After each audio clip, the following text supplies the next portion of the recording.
Thank you to the students who came out tonight. We heard from approximately 10 students, and we know that when 10 students are so moved, they represent thousands. And so much gratitude for their bravery and for keeping us grounded in exactly where we need to be.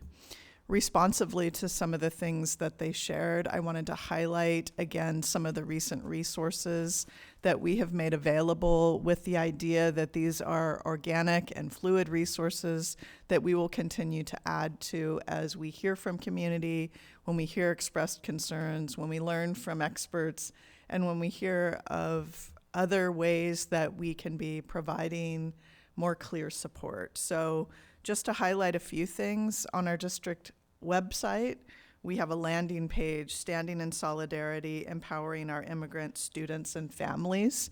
And we are keeping that website live and with current information. I want to highlight a couple of the specific sentiments that were expressed this evening. These have recently, in a series of videos that were created and sent out last week, these items have recently been addressed, but I just want to, for the good of everyone, address them again tonight. So the first and most important thing is at no time in any enrollment process, program enrollment, do we ask about the immigration status of any student or their family. And I'm going to say that unequivocally, and again, under no circumstances do we ask for immigration status for any student or their family, for any program, district enrollment, participation in childcare, etc. At no point do we ask. Secondly, ICE does not come onto our campus. Period, unequivocally.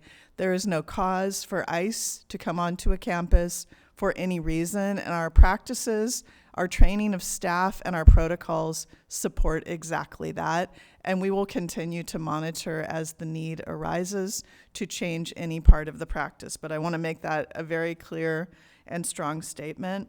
Next, we want to highlight that privacy is held in the highest regard, and much like the medical profession follows the process of HIPAA rights, we follow the process around FERPA rights, which are around educational records, and they require us to hold extreme privacy around the exchange of student information.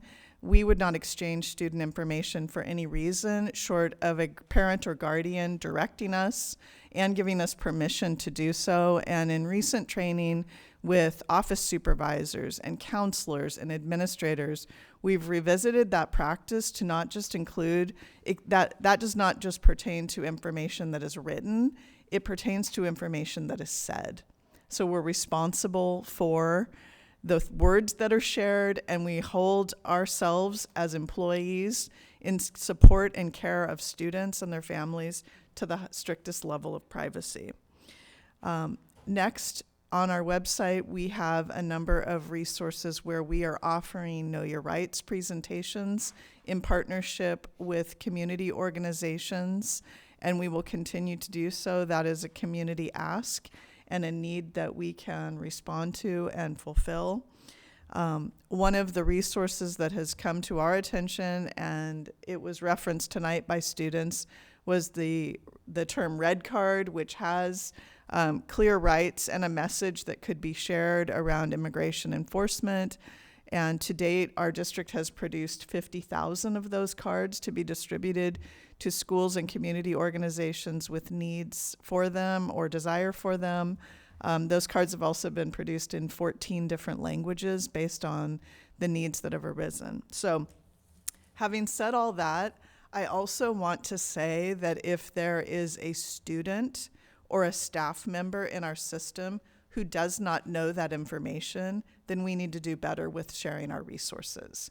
Because the thing that stood out to me more this evening than the students' bravery and strength and commitment to what they did in front of us this evening is that if we have all these resources and they don't know that exactly what they're asking for already exists, then we need to do better. And so that's my takeaway from the evening, to begin work on that tomorrow morning and continue on so that the great resources that we have are known by everyone. Our strength is in people knowing and being able to use these resources. And so we stand up to the call to action that was given to us tonight by our young people and look forward to the ways that we can continue to strengthen the response that we hope to have for community.